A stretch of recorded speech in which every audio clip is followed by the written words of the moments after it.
തിരുവചനം തിരുവചനം.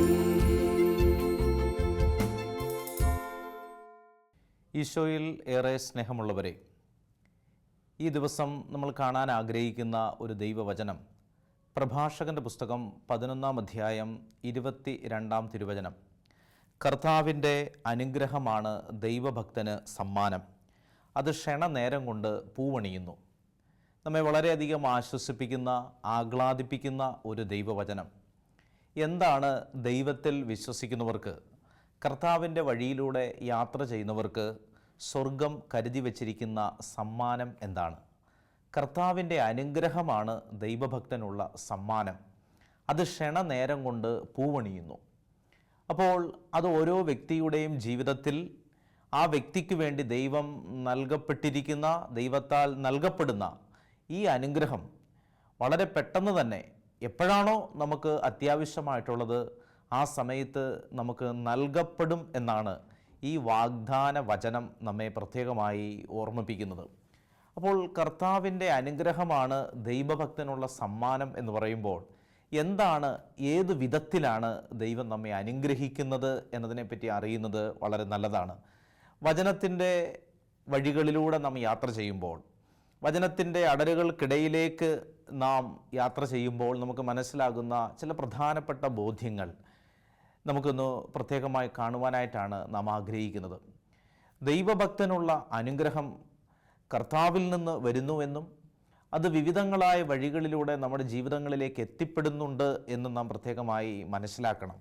അപ്പോൾ കർത്താവ് നമ്മെ സ്നേഹിക്കുന്ന, നമ്മെ കരുതുന്ന, നമ്മെ പരിപാലിക്കുന്ന വഴികൾ വളരെ വ്യത്യസ്തമായ വഴികളാണ്.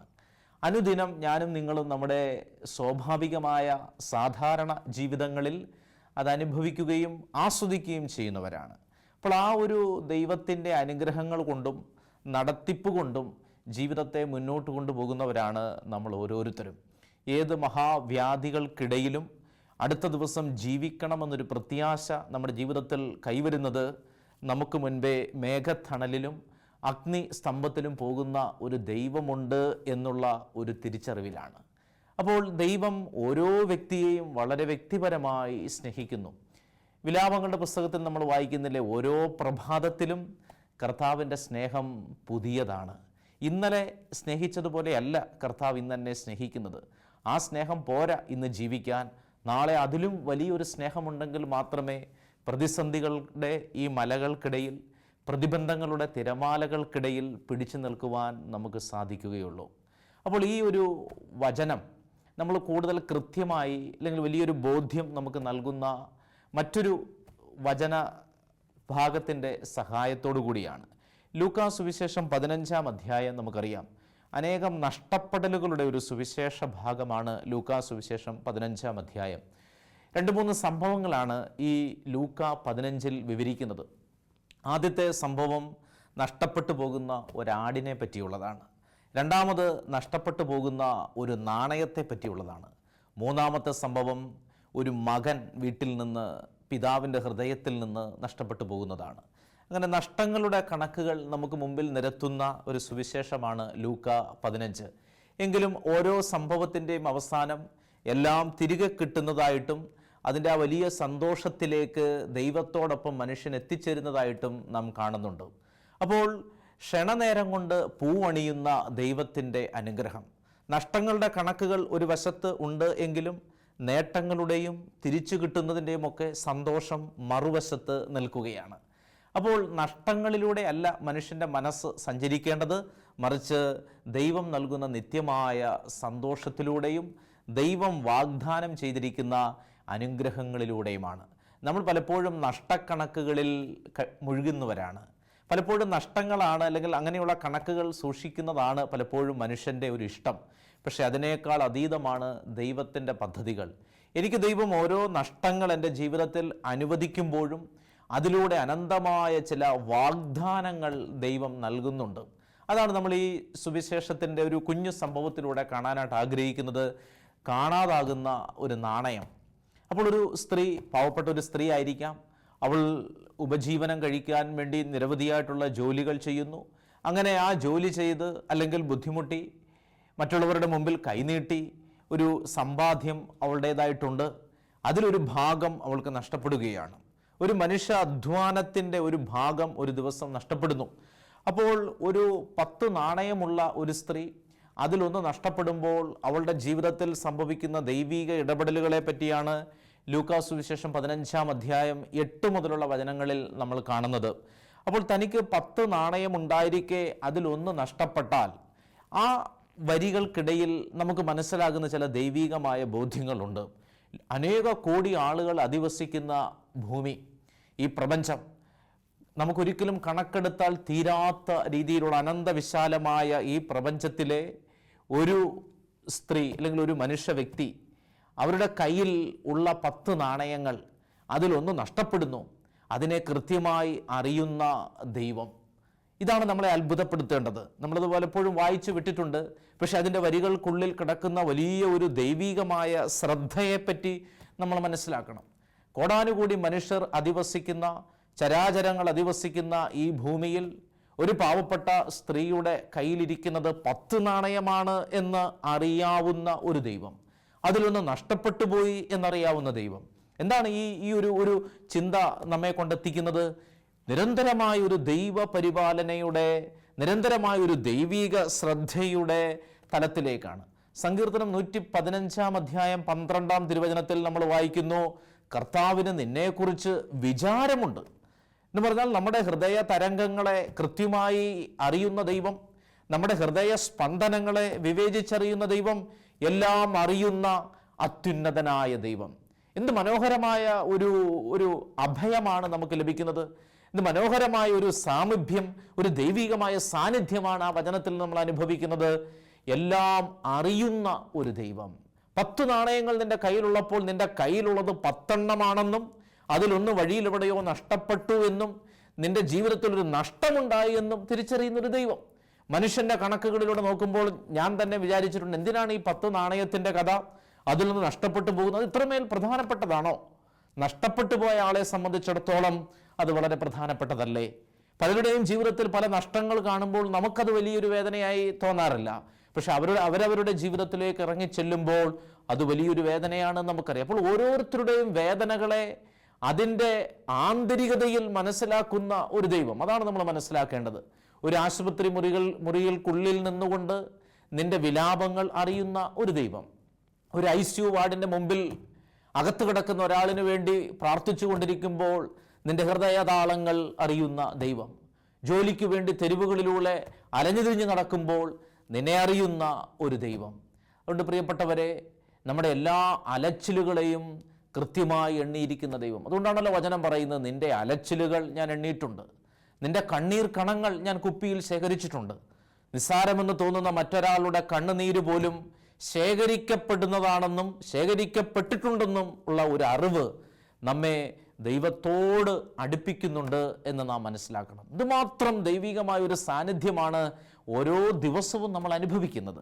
ഞാനും നിങ്ങളും ഇന്ന് ഈ ഭൂമിയിൽ നിൽക്കുന്നതിൻ്റെ കാരണം അങ്ങനെയാണ്. മഹാവ്യാധികൾ, മഹാപ്രളയങ്ങൾ ഒന്നിനു പിന്നാലെ ഒന്നായി വന്നിട്ടും നമ്മുടെ കൂടെയുള്ള പലരും മരണത്തിൻ്റെ മറുതീരങ്ങളിലേക്കൊക്കെ യാത്ര ചെയ്തിട്ടും നമ്മെ അവശേഷിപ്പിക്കുന്ന സർവശക്തനായ ഒരു ദൈവം.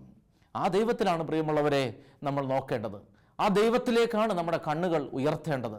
അപ്പോൾ ഓരോ പ്രഭാതത്തിലും നാം തിരിച്ചറിയേണ്ട ഒരു ദൈവിക സത്യം ഇതാണ്: നിന്റെ കയ്യിലുള്ള നിസ്സാരമെന്ന് മറ്റുള്ളവർ കരുതുന്നത് പോലും വിലമതിക്കുന്നൊരു ദൈവം. എന്തുകൊണ്ടാണ് കർത്താവ് ഈ സ്ത്രീയെ പറ്റിയും അവളുടെ കയ്യിലുള്ള സമ്പാദ്യത്തെ പറ്റിയും ആ നാണയത്തെ പറ്റിയും ഒക്കെ പറഞ്ഞുകൊണ്ട് വലിയൊരു പ്രബോധനം ജനത്തിന് നൽകുന്നത്? എന്തുകൊണ്ടാണ് അവൾ കർത്താവിൻ്റെ ഉദാഹരണത്തിന് ഒരു വിഷയമായി തീർന്നത്? അത്രമാത്രം പ്രാധാന്യമുള്ളത് കൊണ്ടല്ലേ? ഇത് പറയുന്നത് ആരാണ്? സാക്ഷാൽ കർത്താവായ യേശു ക്രിസ്തുവാണ്. അതുകൊണ്ട് ദൈവപുത്രനാണ്. അതുകൊണ്ട് അവൻ പറയുന്ന ഓരോ വാക്കുകളിലും അർത്ഥമില്ലേ? അപ്പോൾ ഈ സ്ത്രീക്കൊരു പ്രാധാന്യമുണ്ട് എന്നുള്ളതല്ലേ അവൻ്റെ വായിൽ നിന്ന് വരുന്ന വാക്കുകൾ സൂചിപ്പിക്കുന്നത്? കേവലം ഒരു ഉദാഹരണത്തിന് വേണ്ടി ഉദാഹരിക്കാൻ ഒരു സംഭവം എടുക്കുകയല്ല, മറിച്ച് കർത്താവ് പറയുന്ന ഓരോ വാക്കിനും ഓരോ വള്ളിക്കും പുള്ളിക്കും അർത്ഥമുണ്ടെന്നും ആകാശവും ഭൂമിയും കടന്നു പോയാലും അതിലെ വള്ളിയോ പുള്ളിയോ മാറുന്നില്ല എന്നും പറയുമ്പോൾ ഈ സ്ത്രീയുടെ ആന്തരികതയെ അറിയുന്ന സർവശക്തനായ ദൈവം. പ്രിയപ്പെട്ടവരെ, ഈ ദിവസം എനിക്ക് നിങ്ങളോട് പറയാനുള്ളൊരു കാര്യം ഇതാണ്: നമ്മുടെ ആന്തരികതയെ നമ്മേക്കാൾ നന്നായി അറിയാവുന്ന ഒരു ദൈവം. ആ ദൈവത്തിലാണ് നമ്മൾ വിശ്വസിക്കുന്നത്. അതുകൊണ്ട് ആരോടും പറയാതെ നീ വച്ചിരിക്കുന്ന സങ്കടങ്ങൾ, ആരോടും പങ്കുവെക്കാൻ ആവാത്ത നിന്റെ ശരീരത്തിൻ്റെ പീഡകൾ, നിന്റെ മനസ്സിൻ്റെ ആകുലതകൾ, നിന്റെ മക്കളെക്കുറിച്ചുള്ള വേവലാതികൾ, നിന്റെ ജീവിത പങ്കാളിയെക്കുറിച്ചുള്ള സംശയങ്ങൾ, ബുദ്ധിമുട്ടുകൾ, ഭാരങ്ങൾ, ഇതെല്ലാം അറിയുന്നൊരു ദൈവം. മറ്റുള്ളവരുടെ മുമ്പിൽ ചിരിച്ചാണ് നമ്മൾ നടക്കുന്നതെങ്കിലും നമ്മുടെ ഉള്ളിൽ എത്രമാത്രം പിടയുന്നുണ്ട് എന്നറിയുന്ന സർവശക്തനായ ദൈവം. ആ ദൈവത്തിലാണ്, ദൈവത്തെക്കുറിച്ചുള്ള മനോഹരമായ ഒരു സങ്കല്പമെന്ന് നമുക്ക് പറയാൻ പറ്റില്ല, വലിയൊരു യാഥാർത്ഥ്യമാണിത്. ആന്തരികതയെ അറിയുന്ന സർവശക്തനായ ദൈവം. അതാണ് നമ്മൾ ഈ ദിവസം പ്രാർത്ഥിക്കേണ്ടത്. കർത്താവേ, എൻ്റെ ആന്തരികതയെ നീ അറിയുന്നുണ്ടല്ലോ. ഞാൻ ആരാണെന്നും ഞാൻ ഇതുവഴി വന്നുവെന്നും ഞാൻ എവിടേക്ക് പോകുന്നുവെന്നും അറിയുന്ന സർവശക്തനായ ദൈവമേ. ഇതാണ് പ്രിയപ്പെട്ടവരെ നമ്മുടെ ഉള്ളിൽ ഈ കാലഘട്ടത്തിൽ വല്ലാതെ വിശ്വാസം ചോദ്യം ചെയ്യപ്പെടുന്നൊരു കാലഘട്ടമല്ലേ? വല്ലാതെ ജീവിതത്തിൻ്റെ നേരെ നമ്മുടെ ആത്മീയ ബന്ധങ്ങൾ, ആത്മീയ യാഥാർത്ഥ്യങ്ങൾ ചോദ്യം ചെയ്യപ്പെടുന്നൊരു കാലഘട്ടം. ആ കാലഘട്ടത്തിൽ നമ്മളോട് തന്നെ പറയേണ്ട ഒരു കാര്യം ഇതാണ്: എന്നെ നന്നായി അറിയുന്ന ദൈവം. വിശുദ്ധ കുർബാനയിലും പ്രാർത്ഥനയിലും ഒക്കെ നമ്മൾ പല രീതികളിൽ പ്രാർത്ഥിക്കുന്നത് തന്നെയാണ്. നമ്മളെ അറിയുന്ന സർവശക്തനായ ദൈവം, നമുക്ക് എന്താണ് ആഹാരം വേണ്ടത് എന്ന് അറിയുന്ന സർവശക്തനായ ദൈവം, സമയാസമയങ്ങളിൽ എല്ലാം നൽകി പരിപാലിക്കുന്ന ഒരു ദൈവം. വളരെ ലളിതമായ ഒരു ദൈവ സങ്കല്പമാണ്, നമുക്ക് ഗ്രഹിക്കാൻ ബുദ്ധിമുട്ടുള്ളൊരു കാര്യമല്ല. കർത്താവ് അത് പറഞ്ഞു തരുന്നത് അതുപോലെയാണ്. വളരെ ലളിതമായ ഒരു കാര്യം. 10 നാണയങ്ങൾ, അതിലൊന്ന് നഷ്ടപ്പെടുന്നു. അപ്പോൾ എന്താണ് നിന്റെ കയ്യിലുള്ളത് എന്നും എന്താണ് നിനക്ക് ഈ വഴിയാത്രയിൽ നഷ്ടപ്പെട്ടതെന്നും നിന്നെ പഠിപ്പിക്കുന്ന, അല്ലെങ്കിൽ അത് അറിയാവുന്ന ഒരു ദൈവം, അതിനനുസരിച്ചുള്ള പരിഹാരം നൽകാൻ കഴിവുള്ളവനായ ദൈവം. നമ്മൾ വിശ്വസിക്കേണ്ടത് പ്രശ്നങ്ങളിലല്ല. നമ്മൾ എപ്പോഴും നോക്കുന്നത് നമ്മുടെ പ്രശ്നങ്ങളിലേക്കാണ്, നമ്മുടെ മുമ്പിലുള്ള തടസ്സങ്ങളിലേക്കാണ് എപ്പോഴും നമ്മുടെ കണ്ണെത്തിച്ചേരുന്നത്. പക്ഷെ ആ തടസ്സങ്ങൾക്കപ്പുറം ഒരു രാജവീതി നമുക്ക് വേണ്ടി തുറന്നിട്ട് ഒരു ദൈവം കാത്തിരിക്കുന്നുണ്ട് എന്ന് നമുക്കറിയണം. നമ്മുടെ മുമ്പിൽ നമ്മൾ കാണുന്നത് അലറിയാർത്തു വരുന്ന ഒരു ചെങ്കടലാണ്. പക്ഷെ ആ ചെങ്കടലിന് മീതെ ഒരു പാത വിരിക്കപ്പെടുന്നുണ്ടെന്നും അപ്പുറത്തൊരു കനാൻ ദേശം നിനക്ക് വേണ്ടി കർത്താവ് അതിർത്തി തിരിച്ചിട്ടിട്ടുണ്ടെന്നും അറിയുമ്പോഴാണ് ദൈവത്തോടുള്ള നമ്മുടെ ആ സ്നേഹം വർദ്ധിക്കേണ്ടത്. പ്രിയമുള്ളവരെ, തൊട്ടടുത്തുള്ള വചനങ്ങളിൽ നമ്മൾ കാണുകയാണ്, അതിൽ ഒന്ന് നഷ്ടപ്പെട്ടാൽ, 10 നാണയങ്ങളിൽ ഒന്ന് നഷ്ടപ്പെടുക എന്നുള്ളത് അത്രമേൽ പ്രധാനപ്പെട്ടൊരു കാര്യമാണോ? സുവിശേഷത്തെ സംബന്ധിച്ചിടത്തോളം അത്ര പ്രധാനപ്പെട്ടൊരു കാര്യമാണോ 10 നാണയങ്ങളിൽ ഒരു കൊച്ചു നാണയം നഷ്ടപ്പെടുന്നത്? അടുത്തൊരു ദിവസത്തെ അധ്വാനം കൊണ്ട് അത് ആ ഒരു കുറവ് നികത്താൻ സാധിക്കില്ലേ? എന്തിനാണ് അതിനുവേണ്ടി ഇത്രയും സമയം കളയുന്നത്? പിന്നീട് നമ്മൾ കാണുന്ന ഈ നാണയം കണ്ടുകിട്ടുമ്പോൾ അടുത്തുള്ള എല്ലാവരെയും വിളിച്ചുകൂട്ടി ആ നാണയത്തിൻ്റെ വിലയേക്കാൾ തുക ചെലവാക്കി ഒരു വിരുന്ന് നടത്തുകയോ അല്ലെങ്കിൽ അവരോടൊപ്പമുള്ള സന്തോഷങ്ങളിൽ പങ്കുചേരുകയൊക്കെ ചെയ്യുന്നുണ്ട്. നമ്മുടെ മാനുഷികമായ ധാരണകൾക്കതീതമാണ് ദൈവത്തിൻ്റെ പ്രവൃത്തിയും ദൈവത്തിൻ്റെ സ്നേഹവും, നമ്മുടെ ധാരണകളെ അതിലംഘിക്കുന്ന ദൈവത്തിൻ്റെ സ്നേഹം. അതുകൊണ്ടാണ് പൗലോസ് ശ്ലീഹ പറയുന്നത്, നിങ്ങളുടെ എല്ലാ ധാരണകളെയും അതിലംഘിക്കുന്ന ക്രിസ്തുവിൻ്റെ സമാധാനം നിങ്ങളുടെ ഹൃദയങ്ങളെ ഭരിക്കട്ടെ. നമ്മുടെ എല്ലാ ധാരണകളെയും അതിലംഘിക്കുന്ന ക്രിസ്തുവിൻ്റെ സമാധാനം. ദൈവവിശ്വാസത്തോടും പ്രാർത്ഥനയോടും ദൈവികമായ ശരണത്തോടും കൂടി നമ്മൾ ഇറങ്ങിത്തിരിച്ച ഏത് കാര്യങ്ങളാണ് നമുക്ക് മുമ്പിൽ അടയ്ക്കപ്പെട്ടു പോയത്? ഏത് വഴികളാണ് നമുക്ക് മുമ്പിൽ കൊട്ടി അടയ്ക്കപ്പെട്ടത്? യെശയ്യാ 22:22 നമ്മൾ വായിക്കുന്നില്ലേ, അവൻ അടച്ചാൽ ആരും തുറക്കുകയില്ല, അവൻ തുറന്നാൽ ആരും അടയ്ക്കുകയില്ല.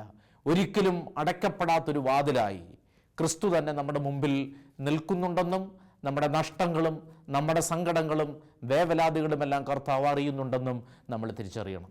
ഇതാണ് കർത്താവ് നമ്മെ അനുഗ്രഹിക്കുന്ന ഏറ്റവും പ്രധാനപ്പെട്ടൊരു വഴി. നമുക്കുള്ളതും നമുക്കില്ലാത്തതും കൃത്യമായി അറിയുന്ന ദൈവം. നമ്മൾ വേവലാതിപ്പെടേണ്ട ആവശ്യമില്ല, എല്ലാം അറിയുന്നൊരു ദൈവമാണ്. തുടർന്നുള്ള വചനങ്ങളിൽ നമ്മൾ കാണുന്നു, അവൾ എന്താണ് ചെയ്യുന്നത്? ആ നാണയം നഷ്ടപ്പെട്ടു പോകുമ്പോൾ വിളക്ക് കൊളുത്തി വീടടിച്ചു വരുന്നു. വിളക്ക് കൊളുത്തുക എന്നുള്ളത് വളരെ പ്രധാനപ്പെട്ട ഒരു കാര്യമാണ്. വിളക്കുകൾ ശരിക്ക് കത്താത്തത് കൊണ്ടാണ് ആ നാണയം നഷ്ടപ്പെട്ടു പോകാനുള്ള കാരണം വഴികളിൽ എവിടെയോ തട്ടിത്തടഞ്ഞ് വീണിട്ടുണ്ടാകാം. വഴികളിൽ പ്രകാശമില്ലാത്തത് കൊണ്ട്, അല്ലെങ്കിൽ ആ പ്രകാശത്തെ സ്വീകരിക്കാത്തത് കൊണ്ട് പലപ്പോഴും വീണിട്ടുണ്ടാകാം. അതുകൊണ്ട് ദൈവം തന്ന പല ദാനങ്ങളും എൻ്റെയും നിങ്ങളുടെയും ജീവിതത്തിൽ നിന്ന് പലവേള നഷ്ടപ്പെട്ടിട്ടുണ്ടാകാം. എവിടെയാണ് നഷ്ടപ്പെട്ടതെന്ന് നമുക്കറിയില്ല. നഷ്ടപ്പെട്ടു പോയ നമ്മുടെ ദൈവികമായ സൗഭാഗ്യങ്ങൾ, അല്ലെങ്കിൽ ദൈവികമായ സമ്പാദ്യങ്ങൾ, ആത്മീയ മേഖലയിലുള്ള നമ്മുടെ ആഴം പലപ്പോഴും കുറഞ്ഞു പോയിട്ടില്ലേ പ്രിയപ്പെട്ടവരെ? അപ്പോൾ ഈ വചനം കേൾക്കുമ്പോൾ നിങ്ങൾ നിങ്ങളുടെ ഹൃദയങ്ങളിലേക്കൊന്ന് നോക്കുക. എവിടെയാണ് നമുക്കിത് നഷ്ടപ്പെട്ടത്? എന്താണ് നാം ചെയ്യേണ്ടതിൻ്റെ പരിഹാരം എന്താണ്? ഒരു വിളക്ക് കൊളുത്തുവാൻ നീ തയ്യാറാവുക. നഷ്ടങ്ങളുടെ കണക്കുകൾ പലരോടും പറഞ്ഞ് പദം പറഞ്ഞിരുന്നിട്ട് കാര്യമില്ല. നഷ്ടങ്ങൾ നഷ്ടപ്പെട്ടു എന്ന് പറഞ്ഞ് കണ്ണുനീരോടെ ഇരുന്നിട്ട് കാര്യമില്ല. നീ തയ്യാറാകണം ചില മാറ്റങ്ങൾക്ക് വേണ്ടി. എന്താണ് ആ മാറ്റം? ഒരു വിളക്ക് കൊളുത്താൻ തയ്യാറാവുക. എന്താണ് വിളക്ക്? ലോകത്തിൻ്റെ പ്രകാശമായ ക്രിസ്തു തന്നെയാണ് ആ വിളക്ക്. ആ വിളക്ക് ക്രിസ്തു തന്നെയാണ്. ഞാൻ ലോകത്തിൻ്റെ പ്രകാശമാണ്, ക്രിസ്തുവിനുള്ളവൻ അവൻ നടന്ന അതേ വഴിയിലൂടെയാണ് നടക്കേണ്ടത്. കർത്താവ് നടന്ന വഴി പ്രകാശത്തിൻ്റെ വഴിയാണ്. ആ വഴിയിലൂടെയാണ് നമ്മൾ യാത്ര ചെയ്യേണ്ടത്. അതുകൊണ്ട് പ്രിയപ്പെട്ടവരെ, വിളക്ക് കൊളുത്തി അടിച്ചു വാരുക എന്ന് പറഞ്ഞാൽ അടിച്ചു വാരപ്പെടണമെങ്കിൽ ഒരു വിളക്ക് കൊളുത്തേണ്ടത് അത്യാവശ്യമാണ്. ക്രിസ്തുവാകുന്ന വിളക്കിനെ ഉള്ളിലേക്ക് സ്വീകരിക്കുക. എൻ്റെ പൗരോഹിത്യ ജീവിതം ഉജ്ജ്വലിപ്പിക്കപ്പെടുന്നത് ക്രിസ്തുവാകുന്ന വിളക്ക് എന്നിൽ പ്രകാശിക്കുമ്പോഴാണ്. നിങ്ങളെ കുടുംബജീവിതം സന്തുഷ്ടമാകുന്നത് ക്രിസ്തുവാകുന്ന വിളക്ക് നിങ്ങളുടെ ദാമ്പത്യ ജീവിതത്തിൻ്റെ മധ്യേ കത്തുമ്പോഴാണ്. പഠിച്ചുകൊണ്ടിരിക്കുന്ന ഒരു കുഞ്ഞിൻ്റെ മുമ്പിൽ വഴികൾ തെളിഞ്ഞു വരുന്നത് ആ വരികൾക്കിടയിലും അക്ഷരങ്ങൾക്കിടയിലും ക്രിസ്തുവാകുന്നൊരു വെളിച്ചം പടരുമ്പോഴാണ്. നമ്മൾ ചെയ്തുകൊണ്ടിരിക്കുന്ന അധ്വാനങ്ങൾ, നമ്മൾ ചെയ്തുകൊണ്ടിരിക്കുന്ന ചിന്തകൾ, നമ്മൾ ചെയ്തുകൊണ്ടിരിക്കുന്ന എല്ലാ പ്രവൃത്തികളും അതിൻ്റെ പൂർണ്ണതയിലെത്തുന്നത് ക്രിസ്തുവാകുന്ന വെളിച്ചത്തിലൂടെയാണ്. അപ്പോൾ ലൂക്കാസ് സുവിശേഷം 15-ാം അധ്യായം നമുക്ക് കാണിച്ചു തരുന്നത് ക്രിസ്തു എന്ന ഒരപ്പൻ, ഒരാട്ടിടയൻ, ഒരു അന്വേഷകൻ, അവൻ ആ ഒരു വെളിച്ചത്തിൽ നഷ്ടപ്പെട്ടതൊക്കെ കണ്ടെത്തുകയാണ്. ഒരപ്പൻ വഴിക്കണ്ണുകളുമായി വഴിയിലേക്ക് നോക്കിയിരുന്നു എന്ന് നമ്മൾ പറയുന്നതിൻ്റെ അർത്ഥം എന്താണ്? ഒരു ധൂർത്തപുത്രനെ തിരക്കി അപ്പൻ വഴിക്കണ്ണുകളുമായിരുന്നു എന്ന് പറഞ്ഞാൽ ആ കണ്ണുകളിൽ നിന്ന് ഒരു പ്രകാശം വരുന്നുണ്ട്. പലരുടെയും കണ്ണുകളിൽ നമ്മളത് കണ്ടിട്ടില്ലേ? നമ്മൾ വളരെ വേദനയോടെ ഇരുന്നപ്പോൾ നമ്മെ ആശ്ലേഷിച്ച ആളിൻ്റെ കണ്ണുകളിൽ നിന്നുള്ള പ്രകാശമാണ് നമ്മുടെ ജീവിതത്തെ പലപ്പോഴും ധൈര്യപ്പെടുത്തിയത്. സാരമില്ല, നമുക്ക് കർത്താവ് തരുമെന്ന് പറഞ്ഞ് നമ്മളെ ചേർത്ത് നിർത്തിയ പലരുടെയും കണ്ണുകളിൽ നിന്ന് വന്ന ഒരു ദൈവിക പ്രകാശത്തിലല്ലേ എൻ്റെയും നിങ്ങളുടെയും ജീവിതം പ്രശോഭിച്ചുകൊണ്ടിരിക്കുന്നത്? അതുകൊണ്ട് പ്രിയപ്പെട്ടവരെ, ആ കണ്ണുകളിൽ നിന്നുള്ള, കർത്താവിൻ്റെ കണ്ണുകളിൽ നിന്നുള്ള പ്രകാശം, അവൻ്റെ മിഴികൾ അഗ്നിനാളങ്ങൾക്ക് സദൃശ്യമാണെന്നല്ലേ വെളിപാട് പുസ്തകത്തിൽ നമ്മൾ വായിക്കുന്നു. അവൻ്റെ മിഴികൾ അഗ്നിനാളങ്ങൾക്ക് തുല്യമാണ്. ആ മിഴിനാളങ്ങൾക്ക് മുമ്പിൽ നമ്മൾ കൈകൾ കൂപ്പുകയാണ്. കാരണം കർത്താവിൻ്റെ കണ്ണുകൾ അഗ്നിയാണ്. ആ അഗ്നിയിൽ നിന്നാണ് നാം ചൂടും ഊർജവും സ്വീകരിക്കേണ്ടത്. അപ്പോൾ ഈ സ്ത്രീ വിളക്ക് കൊളുത്തി വീടടിച്ചു വാരുന്നു എന്ന് പറയുന്നു. ഈ ഒരു കാലഘട്ടം ഒരുപാട് അടിച്ചുവാരലുകളുടെ ഒരു കാലഘട്ടമാണ്. കാരണം എന്താണ്? നമ്മുടെ പൊതുധാരണകൾ പലതും ലംഘിക്കപ്പെട്ടു. നമ്മൾ ഒരിക്കലും മനസ്സിൽ കാണാൻ സാധിക്കാത്തത്, നമ്മൾ ഒരിക്കലും മനസ്സിൽ സങ്കല്പിക്കുക പോലും ചെയ്യാത്ത രീതിയിൽ ലോകം വല്ലാതെ ഞെരുക്കപ്പെട്ടുകൊണ്ടിരിക്കുന്ന ഒരു കാലഘട്ടം. ഏകദേശം 2 വർഷത്തിലധികമായി നാം കടന്നു പോകുന്ന ഒരു ബുദ്ധിമുട്ടേറിയ മഹാവ്യാധിയുടെ കാലഘട്ടം. ഈ കാലഘട്ടത്തിൽ കർത്താവ് നമ്മോട് പറയുകയാണ്, നടിച്ചു വാരാൻ തയ്യാറുണ്ടോ? നാം ഓടി നടന്ന കാലഘട്ടങ്ങളിൽ നമ്മുടെ തിരക്കുകൾ കൊണ്ട് പലപ്പോഴും നമ്മുടെ കയ്യിൽ നിന്ന് നഷ്ടപ്പെട്ടു പോയ നാണയങ്ങളെ തിരിച്ചുപിടിക്കാനുള്ളൊരവസരമായി പ്രിയപ്പെട്ടവരെ ഈ രോഗവ്യാപനത്തിൻ്റെ കാലഘട്ടങ്ങളെ കാണാൻ നമുക്ക് സാധിക്കണം. നമ്മുടെ ജീവിതത്തിൻ്റെ പ്രതിസന്ധികളുടെ നാളുകളിലാണ് കഴിഞ്ഞ കാലങ്ങളിൽ നമ്മുടെ ജീവിതത്തിൽ ദൈവം തന്ന മുത്തുകളെ, വൈഡൂര്യങ്ങളെ, രത്നങ്ങളെ തിരിച്ചറിയാൻ നമുക്ക് സാധിക്കുന്നത്. അപ്പോൾ അതുകൊണ്ട് കർത്താവിൻ്റെ വചനം നമ്മെ ഓർപ്പിക്കുകയാണ്, വിളക്ക് കൊളുത്തി വീടടിച്ചു വാരുക. വിളക്ക് കൊളുത്തിയാലേ വീടടിച്ചു വാരുന്നത് കൊണ്ട് പ്രയോജനമുള്ളൂ. അതുകൊണ്ട് ഇരുട്ടുള്ള വീട്ടിൽ ഒരു പ്രകാശം, ക്രിസ്തുവാകുന്ന പ്രകാശം നിൻ്റെ ജീവിതത്തിൽ പ്രകാശിപ്പിച്ച് എന്താണോ നഷ്ടപ്പെട്ടത് അതിനെ തപ്പിയെടുക്കുവാൻ നമുക്ക് സാധിക്കണം. നമ്മുടെ ജീവിതത്തിൽ, കുടുംബത്തിൽ നഷ്ടപ്പെട്ടു പോയ സമാധാനം, നമ്മുടെ കുടുംബജീവിതങ്ങളിൽ, ദാമ്പത്യ ജീവിതങ്ങൾ നഷ്ടപ്പെട്ടു പോയ ദൈവികമായ ബന്ധം, നമ്മുടെ കുഞ്ഞുങ്ങളുടെ ജീവിതത്തിൽ നിന്ന് നഷ്ടപ്പെട്ടു പോയ ദൈവത്തോടുള്ള അടുപ്പം, നമുക്ക് ദൈവം നൽകിയിരിക്കുന്ന വലിയ പരിശുദ്ധാത്മാവിൻ്റെ വരങ്ങൾ, പ്രാർത്ഥിക്കാനുള്ള വരങ്ങൾ, മധ്യസ്ഥ പ്രാർത്ഥന നടത്താനുള്ള വരങ്ങൾ, മറ്റുള്ളവർക്ക് വേണ്ടി സഹിക്കാനുള്ള വരങ്ങൾ, ക്ഷമിക്കാനുള്ള വരങ്ങൾ, ഇത് പലപ്പോഴും ഞാനും നിങ്ങളും നഷ്ടപ്പെടുത്തിയിട്ടുണ്ട് പ്രിയപ്പെട്ടവരെ. അതുകൊണ്ട് കർത്താവ് നമ്മെ ഓർപ്പിക്കണം, ഒന്ന് അടിച്ചു വാരാൻ നമ്മൾ തയ്യാറെടുക്കണം. നമ്മുടെ ഹൃദയത്തെ കുമ്പസാരക്കൂടിന് മുമ്പിൽ വെച്ച് ഒന്ന് വൃത്തിയാക്കാൻ നമുക്ക് സാധിക്കണം. ഒരു ദിവ്യകാരുണ്യം എഴുന്നള്ളിച്ചു വെച്ചിരിക്കുന്ന അൾത്താരയ്ക്ക് മുമ്പിൽ നിന്നുകൊണ്ട് ഹൃദയത്തെ ഒന്ന് മലിനമായ നമ്മുടെ ഹൃദയത്തെ ഒന്ന് ശുദ്ധീകരിക്കുവാൻ നമുക്ക് സാധിക്കണം. കത്തിച്ചു വെച്ച മെഴുകുതിരികൾക്കും തുറന്നു വെച്ച ബൈബിളിനും മുമ്പിൽ നിന്നുകൊണ്ട് എൻ്റെ ജീവിതത്തെ ഒന്ന് അടിച്ചുവാരി വിലയിരുത്തുവാൻ നമുക്ക് സാധിക്കണം. അങ്ങനെ ഈ സ്ത്രീ വീട് അടിച്ചുവാരുന്നു എന്ന് നമ്മൾ കാണുന്നു. അടിച്ചുവാരുന്നതിന് ഒരു പ്രത്യേകതയുണ്ട്. കണ്ടുകിട്ടുവോളം അവൾ അന്വേഷിച്ചു എന്നാണ് നമ്മൾ വായിക്കുന്നത്. കണ്ടുകിട്ടുവോളം, ആ വാക്ക് നമ്മളെ അത്ഭുതപ്പെടുത്തുന്നതാണ്. എന്തിനാണ് ഇത്രമാത്രം ആവേശത്തിൽ ഇത്രയും സമയം കളഞ്ഞ് ഒരു കുഞ്ഞു നാണയത്തിനു വേണ്ടി സമയവും അധ്വാനവും ചെലവഴിക്കുന്നതെന്നൊരു സംശയം നമുക്കുണ്ടാകാം. പക്ഷേ ഇതൊരു ആത്മീയ ബോധ്യമാണ്. എന്താണ് ആത്മീയ ബോധ്യം? കണ്ടുകിട്ടുവോളം നീ പുറപ്പെടുക. മുട്ടുവിൻ തുറക്കപ്പെടും, മുട്ടിക്കൊണ്ടേയിരിക്കുവിൻ തുറക്കപ്പെടും എന്നുള്ളതാണ്. അപ്പോൾ മുട്ടിക്കൊണ്ടേയിരുന്നാൽ നമുക്ക് മുമ്പിൽ പല വാതിലുകൾ തുറക്കപ്പെടും. അതാണ് കർത്താവ് നമ്മളോട് ആഗ്രഹിക്കുന്നത്, നമ്മിൽ നിന്ന് ആവശ്യപ്പെടുന്നത്. അപ്പം അതുകൊണ്ട് കണ്ടുകിട്ടുവോളം ദൈവസന്നിധിയിൽ നെടുവീർപ്പോടെ പ്രാർത്ഥനയോടെ അന്വേഷിക്കുവാൻ നമുക്ക് സാധിക്കണം. എന്നെ കേട്ടുകൊണ്ടിരിക്കുന്ന പ്രിയപ്പെട്ടവരെ, കർത്താവ് നിങ്ങളെ ഒരുപാട് സ്നേഹിക്കുന്നുണ്ട്. അതുകൊണ്ടാണ് കർത്താവ് ഈ ബോധ്യങ്ങൾ നമുക്ക് നൽകുന്നത്.